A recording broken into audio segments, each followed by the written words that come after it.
Take our lead, let's help you make your mark. Our goal is your satisfaction. Let us show you the way.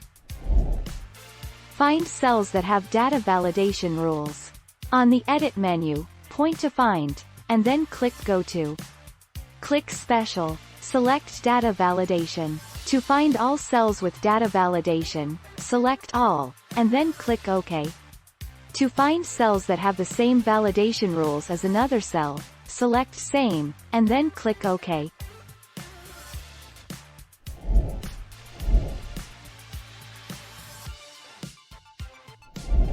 Make your mark, take our lead. Go to Data Validation.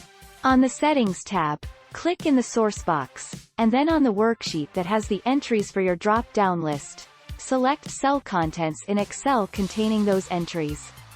You'll see the list range in the source box change as you select. Thank you for watching. Please subscribe and hit the bell notification.